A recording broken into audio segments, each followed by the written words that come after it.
Talleres compite y el año que viene va a estar en Copa Libertadores. Tiene el campeonato local. Es un plantel bastante poderoso o bastante bueno si comparamos el fútbol argentino y si comparamos muchos clubes del fútbol sudamericano. Tiene billetera, llena la cancha, tiene una estructura y un esquema bastante interesante y competitivo. ¿Por qué cuesta y por qué se rechaza tanto a Talleres? ¿Por qué en los últimos tiempos no hemos visto a un entrenador de jerarquía, de categoría, dirigir a un club que cada vez crece más, que compite, insisto, con esta cuestión de plantel, que por ejemplo el año que viene va a tener la gran chance nuevamente de estar en la Copa Libertadores? Bueno, a ver, vamos a actualizar con respecto a los técnicos, porque por ejemplo, el último video hablábamos de Bava, en algún momento estuvo demasiado cerca. Ya había habido intercambios, en ese momento, claro está, el entrenador uruguayo estaba todavía con el Liverpool, pero se lo termina robando el León. En algún momento también hablamos de Gabriel Milito, quien tuvo una primera oferta, la declinó, quien tuvo una segunda oferta y la terminó rechazando, al igual que la de Vélez, y hoy, por ejemplo, Milito dio una nota en La Nación Más hablando de que, más allá de lo económico, lo que le importa a él es la parte competitiva, la parte deportiva, el proyecto en líneas generales.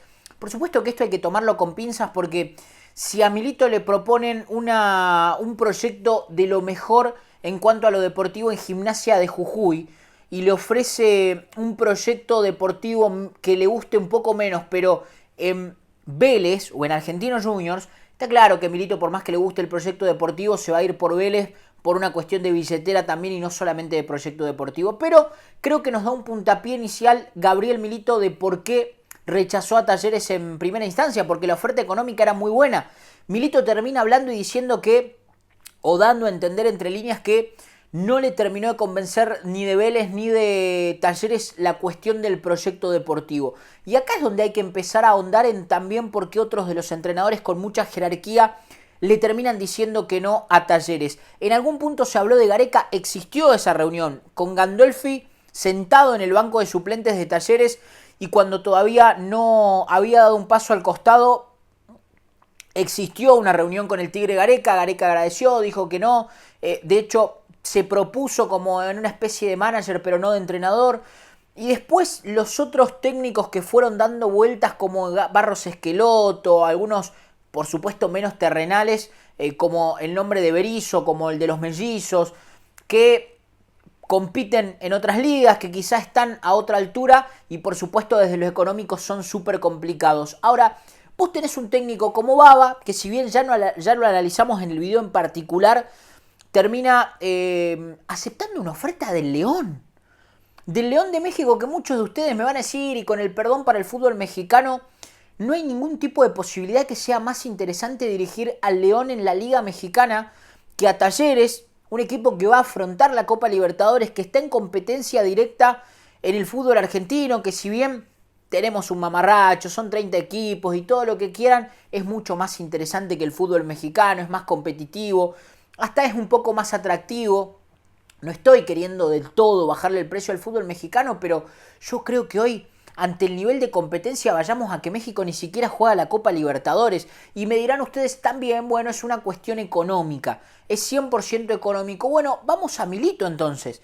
¿Por qué Milito termina no agarrando Talleres si da la sensación que el propio entrenador no le interesa tanto la parte económica? Porque rechazó a Perú, que le ofrecía una torta de plata, porque rechazó algún otro ofrecimiento de afuera del fútbol sudamericano, porque tampoco le interesaba el proyecto deportivo. Yo tengo que entender que entonces el problema principal es Andrés Fassi. Es el presidente cuando se sienta a negociar con los entrenadores que pueden llegar.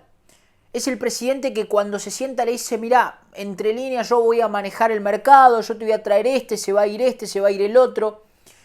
Porque también cuesta pensar que Talleres ha crecido y cuesta imaginarnos un equipo que siempre fue competitivo, que trajo nombres importantes en cuanto a planteles, que se armó y llegó así a 2 finales de Copa Argentina. Este campeonato en realidad el primer semestre le compitió a River y fue subcampeón. Ahora, con técnicos modestos. El Cacique Medina no lo conocía nadie, tuvo una de sus primeras experiencias y Talleres lo puso en el radar. Lo mismo pasó con Kudelka, que con todo respeto y me parece un gran entrenador, era del Federal A cuando llegó a Talleres. Lo mismo pasó con Hoyos y con Caixinha. Terminó pasando en el medio lo mismo para mí con algún otro entrenador que, por ejemplo, Gandolfi, que estaba en el cuerpo técnico de Hoyos y que después se terminó quedando.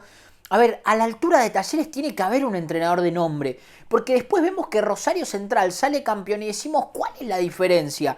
Más allá de que yo creo que estructuralmente, económicamente y desde el armado de equipo, los planteles y los equipos, tal como la palabra equipo engloba toda la estructura, están 3, 4 escalones por encima del fútbol cordobés. El fútbol rosarino está 3 o 4 escalones por encima en cuanto a estructura, que es lo que implica todo: economía, futbolista, representantes, infraestructura, estadios, gente, etcétera, etcétera, etcétera.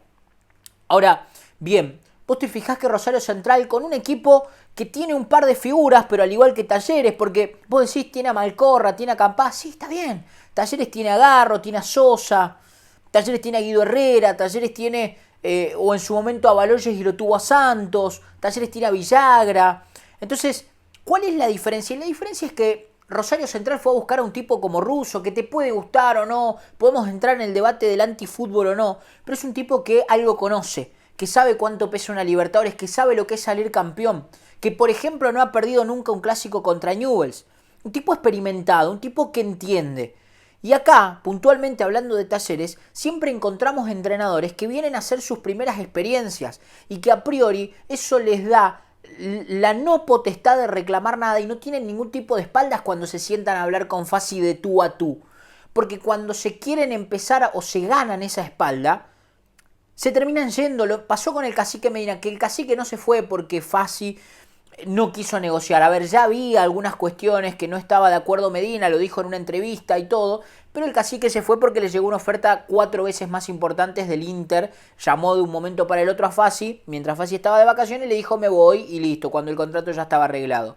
Ahora, los otros entrenadores que también llegaron sin un nombre, tampoco les terminó yendo bien, porque tuvieron un pequeño veranito y después a la hora de sentarse a negociar con un poquito más de espalda no lo pudieron hacer. Entonces creo que hay que cambiar esta política, creo que Andrés Fassi, por eso traigo esta cuestión de por qué todo el mundo le dice que no, por qué hablamos de que los entrenadores que fueron pasando y desfilando, que muchos fueron nombres tirados, así como veo este lo tiro, veo el otro lo tiro. Ahora, contacto con Baba hubo, contacto en un primer momento con Milito hubo un acercamiento con Barros Esqueloto, hubo una pregunta al Toto Berizzo, hubo una pregunta a Gareca estando Gandolfi, y seguramente me estoy olvidando de algunos otros más que hayan estado dando vueltas. O sea, al parecer de llegar un entrenador sería la octava, novena opción de, en este caso, Andrés Fassi, porque Baba le dijo que no, porque Milito le dijo que no, porque Gareca le dijo que no, porque Barros Esqueloto le dijo que no, porque varios otros entrenadores que estaban dando vueltas tampoco llegaron a un buen puerto. Y ahora aparece Palermo, que si bien en un primer momento estaba, no sé si es del agrado del hincha. E insisto con esta cuestión, sería tu plan D, porque ya el A, B, C, D, E, F, G no te dieron el sí. Quizá cuando había cerrado a alguien que, bueno, medianamente convencía, porque Baba, vos decías, no vi el fútbol uruguayo, pero salió campeón con el Liverpool, los periodistas de allí te terminaban hablando bien del entrenador, bueno, qué sé yo, se termina yendo al León. Por eso creo que gran parte principal del problema es Andrés Fassi cuando se sienta a negociar y a hablar con los entrenadores, así como Nobleza Obliga. Nos sentamos y decimos Andrés Fassi es el responsable del crecimiento institucional, del crecimiento y del potenciar la marca Talleres a nivel país y a nivel mundial. Es el responsable de que hoy tengan 60.000 socios, es el responsable de que a River y a Boca no le guste enfrentarse a Talleres, es el responsable del plantel que tiene, pero también es el responsable de que no llegue un entrenador a la altura para poder competir. Porque en el fútbol no es solamente importante el plantel, lo ha demostrado y lo viven demostrando los ejemplos vivos que tenemos. Los entrenadores muchas veces terminan perfilando y acomodando un equipo, y más cuando vos querés apuntar a competir y a salir campeón. Entonces, Gabriel Milito, en la entrevista con La Nación, dio a entender que no le convenció venir a Talleres, no por proyecto deportivo, porque cuando arranqué el video digo, Copa Libertadores, plantel competitivo, plata, vas a cobrar un gran sueldo, vas a estar en Córdoba. Entonces, ¿qué más te falta? Y bueno, te falta saber que vas a pedir vos los refuerzos y te van a traer lo que vos pedís. Te falta saber que si vos pedís que se quede un jugador como prioridad, van a hacer el esfuerzo de que se quede. Por supuesto que yo no estoy hablando de estupideces de traer 15 jugadores de el representante del técnico o que el técnico pida. Tampoco estoy hablando que si llega una oferta de 25 palos por Sosa no se venda. Estoy hablando de un consenso, de algo en la mitad. Porque un entrenador con experiencia y jerarquía, más allá de que no sea puntualmente conocido por Talleres o que no tenga espaldas con la camiseta de Talleres, se va a plantar a Fassi y va a tener la espalda como para decirle, no quiero que me vendas a este por 2 mangos, no me interesa lo que vos pienses, lo que importa es el proyecto deportivo y yo quiero salir campeón. Entonces, Fassi también tiene que entender que no puede manejar la lista del plantel como quiera. Porque hoy, por ejemplo, es una locura ver que Talleres se sigue entrenando con Walter Ribonetto a la cabeza. Y no por Ribonetto, digo, porque se define cuándo arranca la pretemporada, dónde va a ser la pretemporada, qué jugador se va a ir, qué jugador de la reserva va a empezar a entrenar, sin un entrenador todavía. O sea que cuando llegue el técnico, y esto lo dije en el video anterior, se va a encontrar con un panorama que él no eligió absolutamente nada y solamente va a poder hacer los entrenamientos con los pibes que tiene entrenando, con la reserva y los pequeños jugadores que le pusieron en el primer equipo, con el plantel que tenga a disposición hasta ese momento y sin refuerzos o con los refuerzos que haya elegido la dirigencia, por no decir Andrés Fassi.